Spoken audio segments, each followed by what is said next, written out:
이렇게 또 계속적으로 함께 하나님의 은혜를 나눌 수 있어서 너무너무 좋습니다. 여러분, 주의 은혜가 너무 좋으시죠?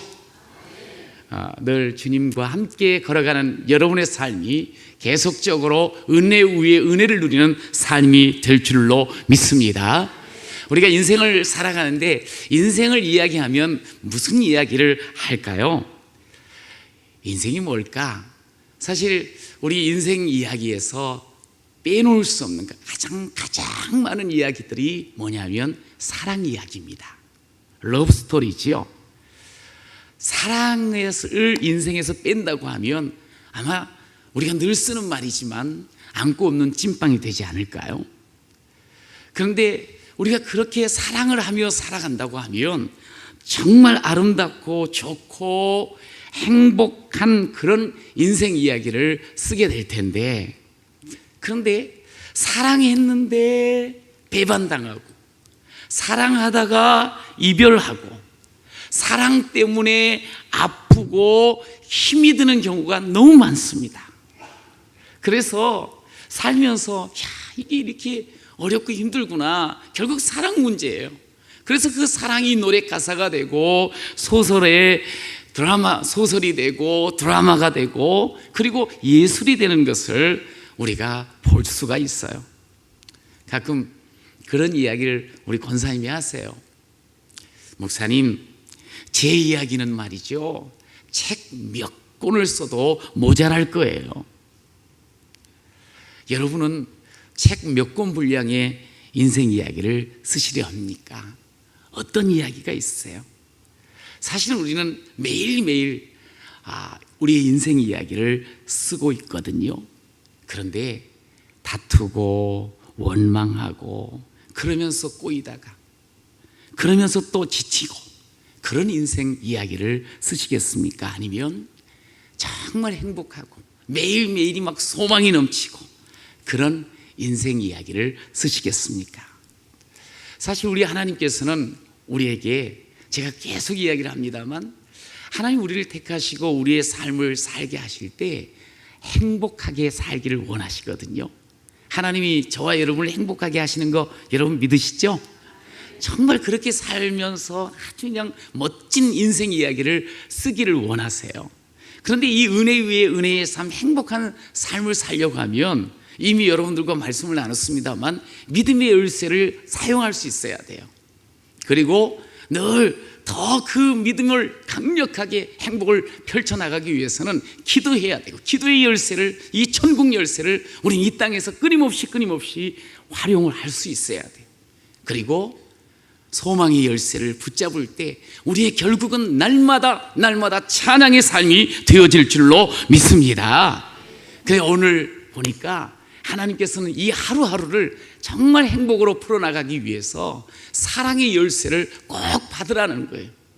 에이, 목사님, 내가 사랑 이야기는 너무 잘 알지요. 사랑 잘 알아요.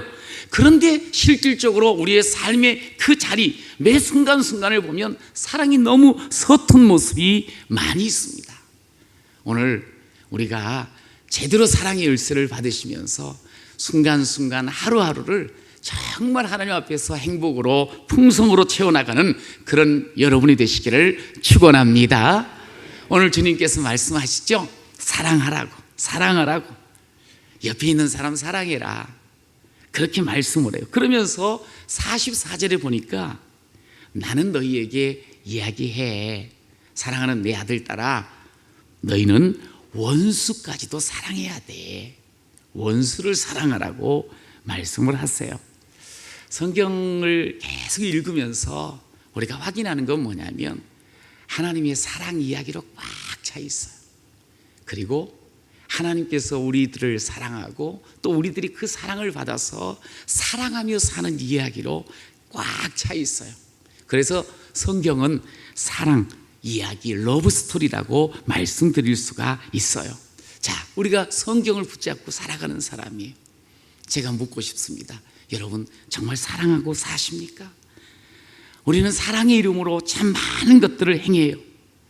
그런데 사랑한다고 하면서도 제대로 방법을 잘 몰라서 도리어 아파하고 바로 옆에 사람이 신음하는 경우도 의외로 많이 있어요.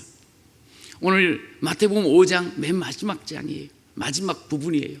근데 마태복음 5장을 우리는 잘 알고 있어요. 주께서 심령이 가난한 자는 복이 있나니 그러면서 복 이야기를 하세요. 그리고 그 뒤에 보니까 너희는 세상 가운데서 빛이고 소금이란다. 그리고 정말 우리가 삶을 살면서 보다 나은 의를 이루어 살아가야 되는 거야. 그러면서 계속적으로 구체적으로 어떤 삶을 살아가야 될 것인가? 사람들에게 욕하지 말아라. 결국 그것이 살인하는 거란다.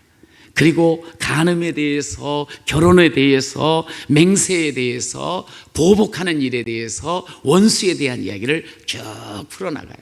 그런데 오늘 이 마지막 결론이 뭐냐면 결국엔 사랑인 거예요. 여러분, 진짜 예수 안에서 복을 누리는 사람, 예수를 사랑하는 사람이 복을 누리게 돼 있는 거예요. 세상 가운데 빛과 소금이 되어지는 것도 역시 사랑하는 사람이 빛과 소금의 역할을 감당하는 것이고, 여러 가지 삶 속에서 일어나는 많은 문제들, 결국 사랑할 때 악을 이기고 사랑할 때 세상을 바꾸어 나가는 그런 사람이 되어지는 줄로 믿습니다. 그런데 너무 이 사랑이 좋은데, 근데 사랑이 참 어렵다는 것을 우리가 잘 해보려고 하면 할수록 그것을 알게 돼요. 하나님께서는 우리에게 사랑을 할 때 오늘 원수 이야기를 해요. 그러면서 오리를 가자면 십리를 가고, 속옷 달라면 겉옷까지도 줘버리고, 오른뺨 치면 왼뺨도 내주고, 야, 이게 어떻게 가능하냐? 이게 어떻게 할 수 있냔 말이에요. 그러면서 오늘 원수 사랑 진짜 어렵구나. 그래서 아예 그냥 사랑을 포기하며 사는 사람도 의외로 있습니다. 여러분, 그런데 오늘 주님께서 사랑을 이야기하시면서 왼수를 사랑해라. 그 왼수가 누구냐? 내 왼수가 있나? 그런데 참 보니까요, 이 원수는 멀리 있는 것이 아니에요. 아주 가까운 그런 옆에 있는 사람이 원수인 경우가 참 많이 있습니다. 제가 지금도 눈에 선한 게, 노인들 프로에서 한 할아버지가 자기 아내가 이제 할아버지한테 묻는 거예요. 영감 이제 말을 마치는 거야. 4글자라는 거야. 그러면서 당신과 내 사이, 그러니까 이 할아버지가 아주 당연한데 천생연분 그렇게 이야기를 해요. 그때 아니 내가 당신한테 늘 영감한테 하는 말 있잖아 그래요.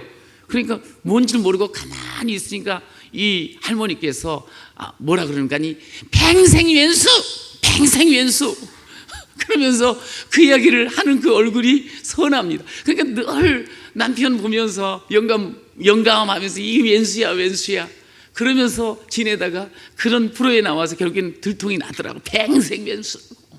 근데 가만히 보니까 그렇게 사랑하여 한 가정을 이루고 인생을 살아가면서 너무 많은 상처와 아픔을 서로 겪다 보니까 그냥 왼수 중에서 진짜 왼수가 돼버리는 경우들이 부부간에도 참 많이 있는 것을 보게 돼요.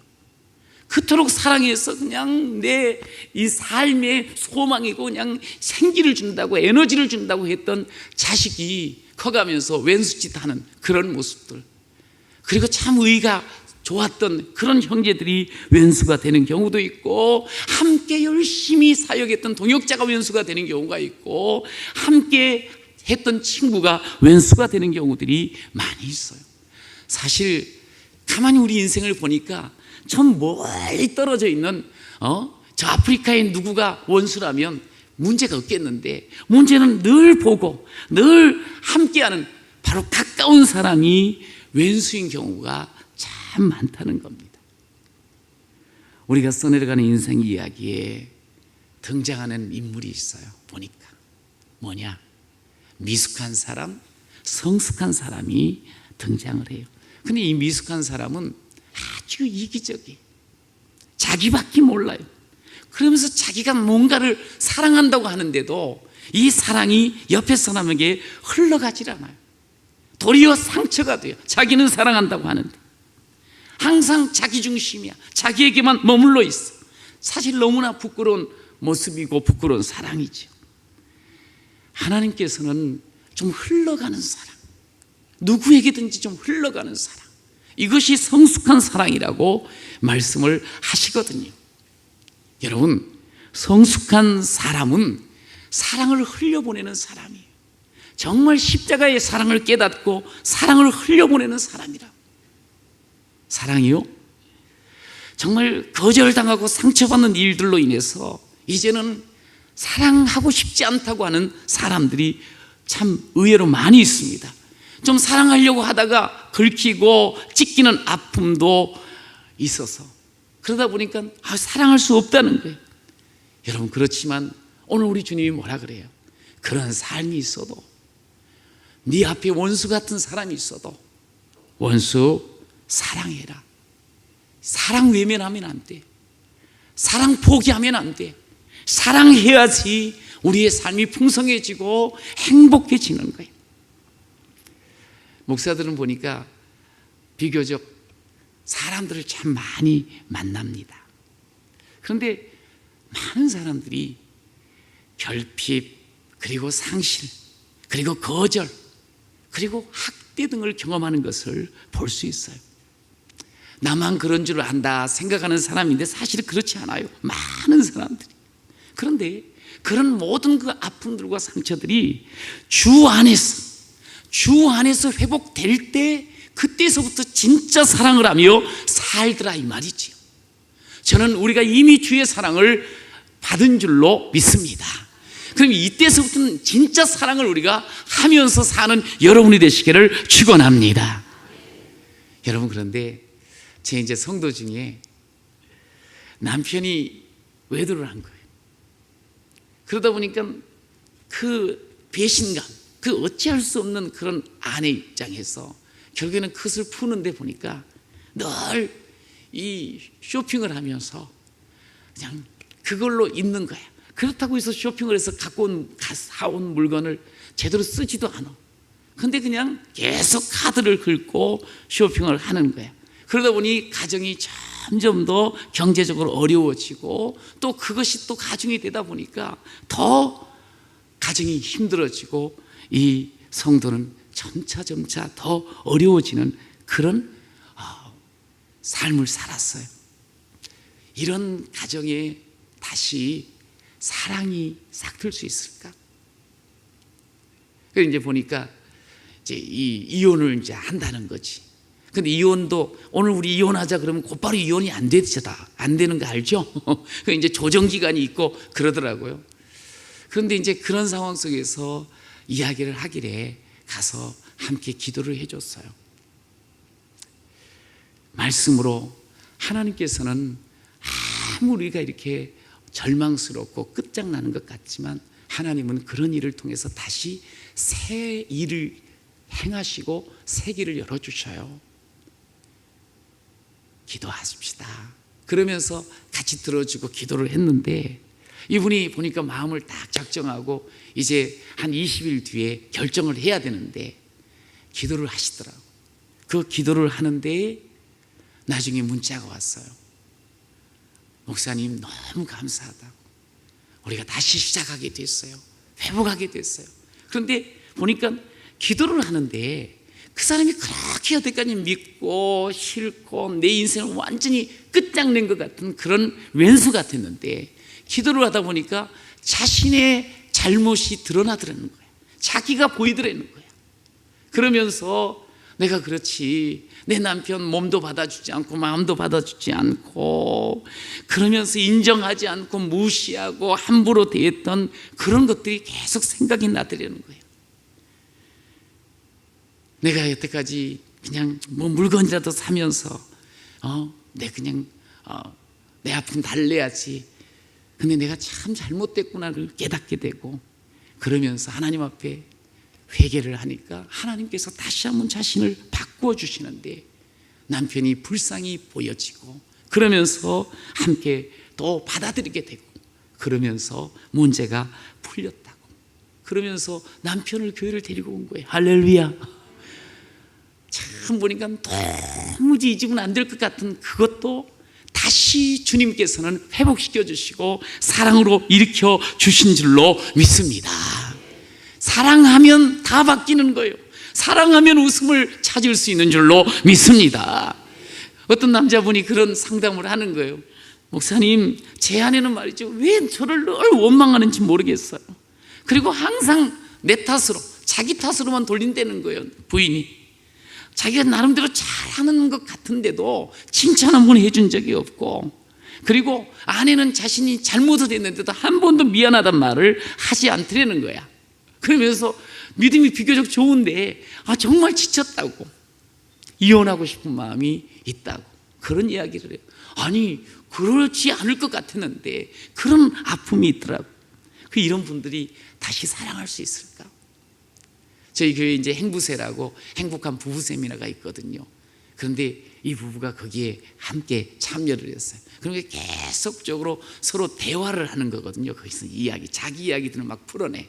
그러면서 집에 가가지고 그 어린 시절 이야기를 다 드러냈다는 거야. 이번은 그 이제 숙제도 있고 그래가지고. 그러다 보니까 아내가 좀 이해가 되더라는 거예요. 아내가 왜 그렇게 지금 나를 대하고 그렇게 살아가는지를 이해를 하면서 도리어 마음을 열다 보니까 다시 아내가 이뻐지고 또 사랑스러워 보여서 그 가정도 회복되는 그것을 이야기하면서 너무너무 좋아하더라고요.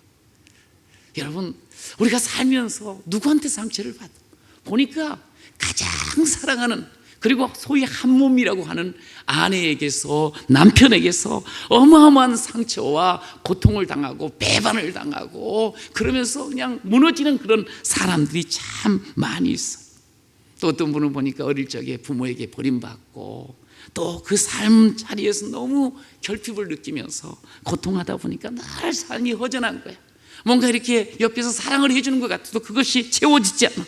그런 사람도 제대로 사랑할 수 있을까? 예, 사랑할 수 있습니다. 어떤 분은 그래요. 사람에 대한 상처를 입어가지고, 우리는 이제 구역 모임을 순모임이라 그러거든요. 순모임에 참석하세요. 목사님, 저는 싫어요. 저는 사람 만나는 게 싫어요. 같이 이야기하는 게 싫어요. 상처 입는 게 싫어요. 왜냐하면 너무나도 많은 상처를 입었거든요. 다시 이분도 사랑할 수 있을까? 여러분, 우리가 사랑하지 않으면 결국에는 끊임없이 분노와 두려움과 수치심으로 결국엔 자신을 괴롭히게 되고, 그리고 옆에 있는 배우자를 힘들게 하고 자식들을 고통스럽게 하고, 그리고 함께하는 사람들, 공동체를 힘들게 하는 그런 일들을 우리는 보고 있어요. 여러분, 삶을 이렇게 살면서 보니까 상처받지 않는 인생 하나 없고 상실감 겪지 않은 인생 하나도 없어요. 그러나 그대로 놔두면 안 된다는 거예요. 로마서 1장에 보니까 주께서 이런 말씀을 우리에게 하셔요. 한번 들어보십시오. 또한 그들이 마음에 하나님 두기를 싫어하며 하나님께서 그들을 그 상실한 마음대로 내버려 두사 합당하지 못한 일을 하게 하셨으니, 이제 그 뒤에 일어나는 삶의 현상들에 대한 이야기를 해요. 곧 모든 불의, 추악, 탐욕, 악의가 가득한 자요, 시기, 살인, 분쟁, 사기, 악독이 가득한 자요, 수군수군하는 자요, 비방하는 자요, 하나님께서 미워하시는 자요, 능욕하는 자요, 교만한 자요, 자랑하는 자요, 악을 도모하는 자요, 부모를 거역하는 자요, 우매한 자요, 배약하는 자요, 무정한 자요, 무자비한 자라. 그렇게 이야기를 해요. 하나님 제대로 모시지 못하고 그냥 자기 멋대로, 상실한 마음대로, 상처받은 마음대로 살게 되면 결국 우리의 삶은 그냥 꼬이고 고통스럽고 너무너무 힘든 그런 일들만이 일어나는, 그냥 정말 사랑과는 전혀 관계없는 무서운 일들이 일어나는 그런 삶이 됨을 말씀을 해요. 여러분, 그런데 우리가 어떤 상처를 입었던, 어떤 상실을 겪었던 간에 여러분, 예수 안에 있기만 하면 다시 사랑할 힘을 얻게 되는 줄로 믿습니다. 그러면 왼수 같은 사람도 다시 불쌍히 여겨지고 그러면서 사랑의 삶으로 바뀌어지는 거예요. 여러분, 오늘 주님께서 우리로 하여금 사랑하며 살면 그 순간순간 그 자리자리가 풍성하고 행복하다고 말씀하셨어요. 누구를 사랑해야 될까요? 그래요, 우리 가족부터 사랑해야 돼요. 당연합니다만. 그런데 참 이렇게 함께 살아가는 가족들, 특히 부부가 보니까 이 문제들이 있는 게 너무너무 서툴어. 사랑하는 게 서툴어. 그러니까 부부가 가만히 보면 함께 늘 오손도손 이야기하며 살아가야 되는데, 누가 그러더라고. 부부가 하루 종일 서로 얼굴 보면서 이야기 겨우 하는 게 뭐냐면 4마디 한다는 거야. 뭐라 그러는 거야? 남편이 들어와가지고 왔네, 왔어, 애들은 별일 없고 4시에 깨워. 그러면 아내는 그랬다는 거냐? 왔네, 밥은 자네 몇 시에 깨워? 그러면서 그렇게 그냥 말 서로 하지 않고 그렇게 지낸다는 거예요. 그러다 보니까 차라리 굳이 한국 사람하고 뭐하러 결혼해? 네 마디 하고 살아갈 바에는 말 통하지 않은 외국인하고 결혼해도 하여튼 문제 겨우 4마디 하면서 말이지. 근데 여러분, 우리가 그냥 무뚝뚝하게 서로 똑같이 그렇게 대할 것이 아니고 언어가 바뀌어져요. 사랑은 결국 언어를 통해서 계속 흘러가게 돼 있어. 말만 좀 바꿔도 그 가정이 사랑의 가정으로, 사랑을 내가 참 느끼고 있구나 하는 것을 깨닫게 되거든요. 제가 우리 서로 사랑하면서 합시다 그러면서 해피누리라는 그 복지관에 가서 가르쳐주는 언어가 있어요. 그게 뭐냐면 불어야, 불어. 영어도 아니고. 그래서 이렇게 말하라 그래요. 제가 불어 가르쳤더니 꼭 집에서도 쓰라고. 이뻐 불어, 좋아 불어, 괜찮아 불어, 사랑해, 사랑해 불어, 이러면서 불어를 많이 쓰라 그랬더니 웃으면서 좋다고 그냥 그러거든요. 여러분, 말이 바뀌어져야 됩니다. 이제 그냥 내 식대로 말하지 마십시오. 보니까 부부간에도 보니까 여성들은, 아내들은 말을 막 하고 싶잖아, 남편하고. 남편 기다려가지고 막 들어오면 여보 옆집에 누가 말이지 이랬어 막 그러면서 이런저런 이야기하고 자식 이야기 막 하면 남편이 하는 말 뭐라 그래요? 당신이나 잘해, 당신이 더 하더라, 옆집보다. 그러면서 통살을 팍 줘버리고 말이지. 문제는 당신이라고. 그 얘를 이야기에 막 하면 결론이 도대체 뭐냐고, 결론이 뭐냐고. 그러면서 결론만 내려고 하는 그런 모습들이 있어요. 그러면 부인이 그러죠. 그래 결론은 이혼이다 이러면서 그냥 막 들이대는 경우도 있습니다. 사실은 많이 지금 나랑 이야기하고 싶구나, 참 힘들었구나. 그래, 마음 넓은 당신이 이해해야지. 그렇게 말하면 얼마나 좋겠어요. 사실 그렇게 좋은 말 하는데 돈 들어갑니까? 돈도 하나도 안 들어가는데 그렇게 참 늘 격려해 주고 인정해 주고. 남편들만 그러는 게 아니더라고. 또 아내도 말이죠, 계속적으로 남편을 칭찬을. 원래 우리 칭찬은 고래도 춤추게 한다 그러는데, 보통 남자들은 좀 이렇게 옆에서 격려해 주고 칭찬해 주면 너무너무 힘이 나거든. 그런데 하는 게 뭐냐고, 당신 말하는 게 뭐냐고, 당신 그 꼴이 뭐냐고, 당신 뻔하다고 그러면서 아주 힘들게 만들어버리는 그런 가정들이 의외로 많이 있어요. 훈련하셔야 돼. 자꾸 좋은 말 해야 돼. 제가 늘 우리 성도들한테 이야기합니다. 좋은 말 하십시오. 축복의 말 하시고, 그리고 살리는 말 하시고, 격려해 주시고, 사랑한다 말 하시고. 보니까 애들한테도 마찬가지. 우리가 애들을 얼마나 사랑하는지, 자식들을. 그래서 내 생명까지도 주고 싶다는 그런 사람도 있어요. 애가 아파 있으면 그냥 절절 매면서. 그런데 제대로 사랑을 못하는 거야. 그냥 더 잘하라고 혼내주고, 더 잘하라고 그냥 지적하고, 더 잘하라고 사랑한다고 하면서 막 그러면서 몰아붙이는 그런 경우들이 얼마나 많은지 몰라요. 그런데 좀 사랑 많이 받는 아이들은 정말 힘을 얻어가지고 어디서건 잘하는, 그리고 밝게 그리고 사람을 대하고 살아가는 그런 모습들을 우리가 보잖아요. 우리는 항상 이렇게 서로 좀 사랑하면서 지내야 돼. 그리고 참 떠나고 나면은 온통 마음에 후회되는 건 사랑 못해서 그런 거 아니에요.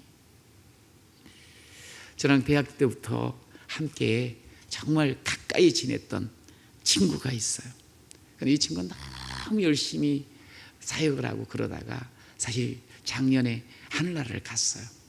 그런데 이제 처음부터 끝까지 이렇게 장례를 이끌어가면서 같이 이렇게 이제 가족들을 격려하고 위로를 하는데, 이제 마지막 이제 시간에 이제 그 유고를 안장하는 그런 시간에 아들한테 그도 아빠한테 한마디 해라, 이제 그렇게 이야기를 했어요. 그랬더니 아이가 26살짜리였는데 이렇게 이야기를 하는 거예요. 아빠, 죄송해요. 사랑한다는 말을 한 번도 하지 못해서 너무 미안해요. 아빠, 사랑합니다. 그러면서 눈물을 막 흘리는 거예요. 근데 제가 37년 35년을 같이 지내다 보니까 그 친구를 너무 잘 알거든요.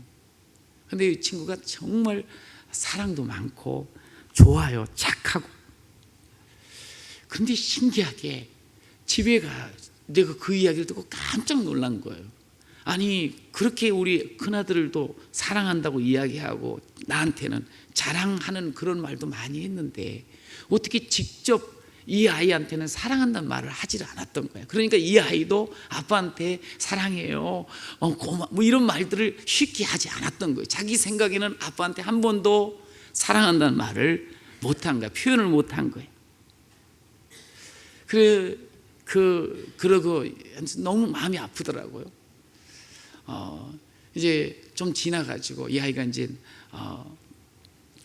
다시 이제 미국에 이제 유학을 하고 있었는데 돌아가서 이제 졸업을 앞두고 진로를 결정을 해야 되는데 이제 엄마한테 그런 이야기를 했던 모양이에요. 우리 사모가 이야기를 해주더라고요. 그 사모에 들은 이야기.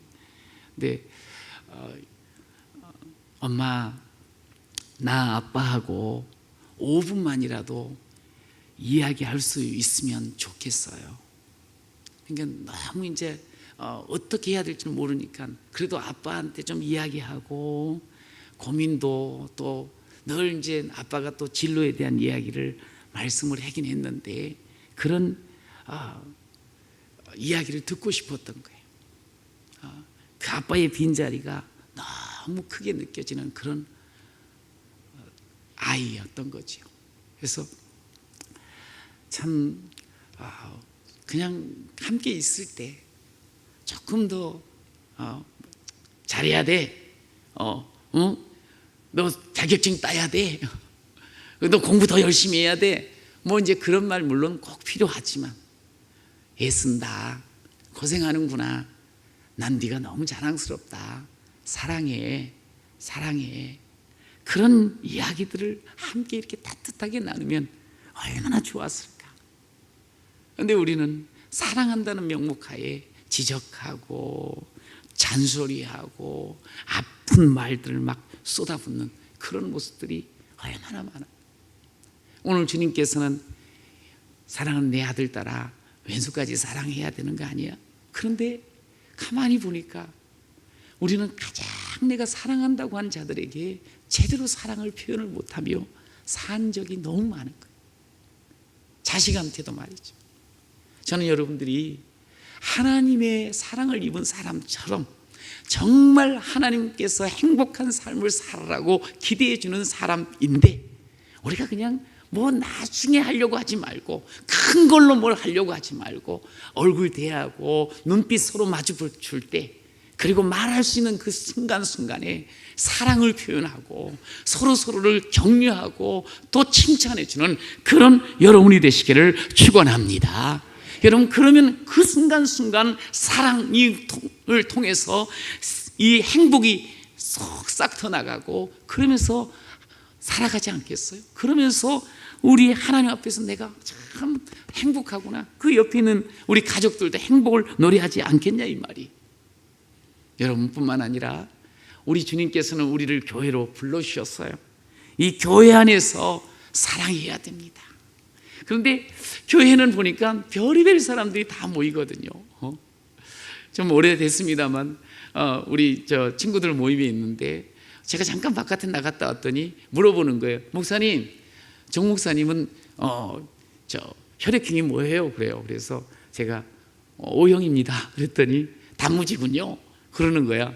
그래서 그게 무슨 말이에요? 그땐 처음 들었거든요. 그랬더니 단순하고 무식하고 지랄 같군요. 그러는 거예요. 기분이 썩 안 좋더라고요. 그래서 그러면은 A형은 뭐냐고. 그랬더니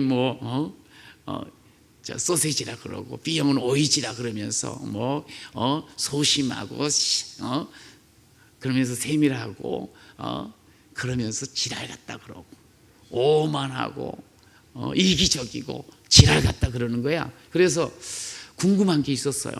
그럼 제 아내가 AB형이거든요. 그럼 AB형은 뭐냐 그랬더니 그분이 저 사모님 이야기하는 거야. 지지지래.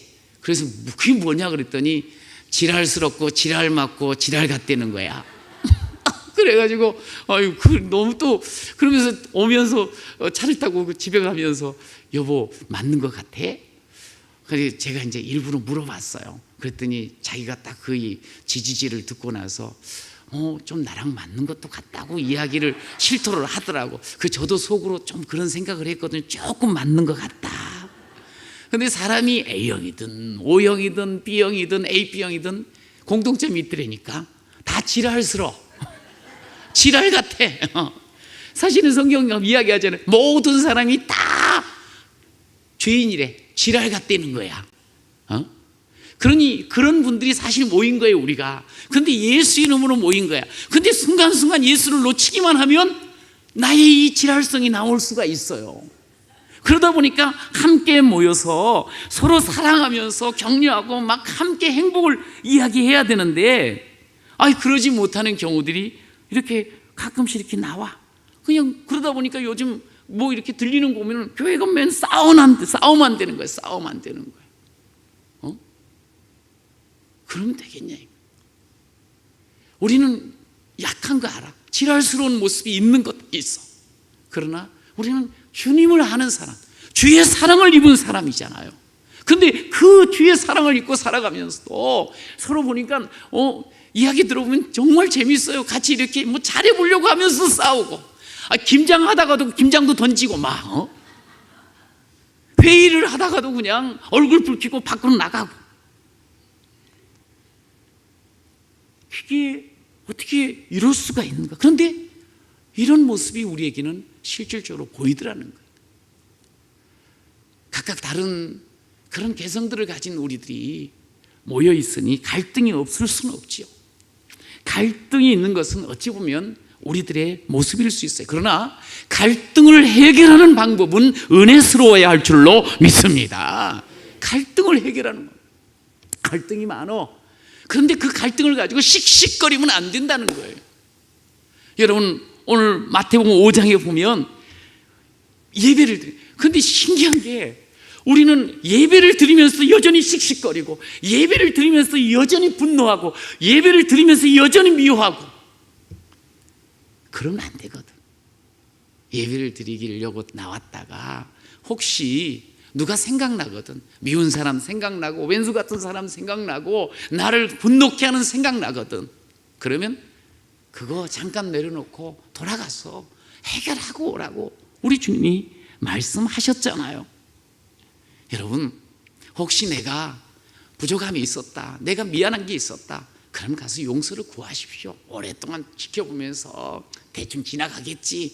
그리고 좀 서로 관계가 안 좋았는데 보니까 약간 쑥스러워하고, 그럼 미안하다는 뜻이거든요. 그리고 그냥 쭈삣쭈삣 하잖아. 그럼 참 잘못했다는 뜻이거든요. 그러면 그냥 용서해 주고 마음 풀고 그러면서 함께 하는 것이 하나님의 자녀된 우리의 모습인 줄로 믿습니다. 여러분, 거창한 것이 사랑이 아닙니다. 그냥 말 한마디로 괜찮다, 그래 고마워, 아이 뭐 잊었어요, 제 사랑합니다, 말 한마디, 그것들을 함께 나눌 때 결국은 그것이 감동이 되어지고 그리고 행복을 누리며 살아가는 삶의 모습인 줄로 믿습니다. 사랑하셔야 되잖아요. 늘 살펴주고 또 마음을 좀 관심 갖는 그런 우리가 됐으면 좋겠어요. 미움 다툰 시기줄도 버리고 그냥 사랑하는 거예요. 사랑하는 거. 사실 우리 모두는 그리스도 예수의 십자가 사랑을 입고 이 자리에 모인 줄로 믿습니다. 사랑 제대로 하며 살아가야 되지 않겠습니까? 오늘 본문 44절을 이어서 하는 말이 있어요. 너희를 박해하는 자를 위해서 기도하라는 거예요. 근데 사랑이 아까 어렵다 그랬어. 사랑이 참 힘들다 그랬어. 서로 성숙하지 못한 그런 사람들이 함께 있다 보니까 자꾸 부딪힘이 있을 수 있어요. 그런데 기다려주는 거예요. 기다려줘. 제가 목회를 하면서 터득한 게 있어요. 문제가 일어날 때 그거 해결한다고 그냥 곧바로 가서 그걸 뒤집어 내면은 서로 결국에는 떠나는 경우가 많고 그게 잘 안 되더라고요. 조금 기다려주는 거예요. 그리고 기도해 주는 거예요. 그러면 분명한 건 하나님이 살아계시기에 사람은 반드시 변화될 줄로 믿습니다. 어떤 분은 그런 이야기 하죠. 사람은 안 변해. 그 사람 그 모양 하나도 변하지 않아. 물론 그런 면이 없지 않아 있어요. 그러나 아무리 안 변할 것 같은 사람도 예수 사랑 체험하기만 하면 완전히 달라지는 것이 우리들인 줄로 믿습니다. 그러니까 기다려주는 거예요. 그냥 기도해 주는 거예요. 오늘 이 왼수 같은 사람 기다려주는 거야. 또 기도해 주는 거예요. 여러분, 한 친구가 지금 목사님이 자랑을 하는 거야. 자기 교회 성도님, 근데 그 성도님은 너무 기도하면서 참 좋으신 분이라는 거야. 그런데 이분 보니까 어떤 일이 있었는고 하니 남편이 애 어릴 적에 그냥 자기 놔두고 나가버린 거예요. 그러니 얼마나 고통스럽게 아이를 키웠겠어요. 힘들게. 그런데도 기도하면서 그 남편을 위해서도 늘 기도를 했다는 거지. 그런데 애들 다 장성하고 난 뒤에 남편이 뒤늦게 병든 몸을 가지고 돌아온 거예요. 그러면은 보통 자존심 있잖아요. 나 버리고 갔으니 이제 뭐 다 그래가지고 뭐하러 들어왔냐고 하면서 내칠 수 있는데 계속 기도했던 이 집사님께서 받아준 거예요. 그리고 같이 또 이렇게 받아주고 지냈어. 그러다 보니까 이 남편이 아내의 그 사랑에 너무 고마우니까 애들과 같이 교회까지 나왔어. 그런데 와서 얼마 되지 않아서 암이 걸린 거예요. 암으로 결국엔 떠났어요. 교회장을 했대요. 근데 놀라운 것이 있어요. 이 사람이 바깥에 나가지고 다른 사람하고 뭐 이렇게 그냥 살아서 그냥 그걸로 끝난 줄 알았더니 어떻게 그렇게 살면서 보니까 재산을 많이 모아놓은 거야. 그래서 돌아가시고 나가지고 이 아내한테 재산이 많이 넘어왔다는 거야. 그러면서 막 자랑을 하는 거야. 이렇게 그래도 끝까지 견뎌주고 받아줬더니 그렇게 그냥 애들하고 집사님이 재산이 많이 생겼다고 그렇게 이야기를 해요. 물론 뭐 돈 때문에 했겠습니까? 그런데 정말 자존심으로 따진다고 하면 그런 사람은 어떻게 받아주겠어요? 그런데 예수 만나보니 주님께서 주시는 마음이 있는 거지. 소위 주존심이라 그러잖아. 그 주존심 때문에 받아준 거예요. 여러분, 오늘 우리가 그냥 내 생각대로 살면, 내 자존심 때문에 내세우고 살면 사실은 그냥 분노 속에서 그냥 끊임없이 미워하면서 살아가는 그런 인생밖에 되지 않잖아요. 그런데 우리는 주님 만나셨어. 그럼 주존심으로 누가 실수를 합니다. 보기 싫은 이 행동과 말을 합니다. 그래도 사랑해 주세요. 받아주세요. 우리 주님께서 그렇게 마음 먹고 받으려고 할 때 능력 주실 줄로 믿습니다. 사랑이 결국 우리의 인생을 아름답게 하는 거예요. 그렇지 않아요? 그리고 사랑을 참 받으면 또한 아름다워지잖아. 사랑하는 사람들 얼굴 표정만 봐도 그냥 막 생기가 넘치고 그런 우리의 모습들을 보게 돼요.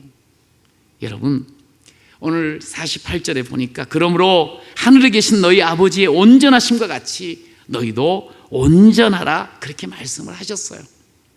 결국 결론이 아버지처럼 되라는 거예요. 우리가 사실 아버지의 형상대로 지음을 받았잖아. 그런데 내 식대로 살려가고 내 자존심 내세우고 내가 교만해지고 내 속에 그런 것들로 인해서 죄가 있으니까 결국은 아버지 형상을 잃고 서로 싸움박질하고 그러다 보니 행복을 놓쳐버리고 살지 않습니까? 원래 우리는 참 하나님이 보시기에 좋은 너무나도 아름다운 사람, 하나님의 형상. 하나님의 형상은 뭘까요? 다른 게 아니에요. 우리 하나님은 그냥 사랑하셨어. 요한복음 13장에 보면 사랑하실 때 끝까지 사랑하셨다 그랬어. 여러분, 사랑으로 사는 사람이 하나님의 형상을 회복하는 사람인 줄로 믿습니다. 사랑하며 사는 사람이 온전한 삶을 사는 사람인 거예요.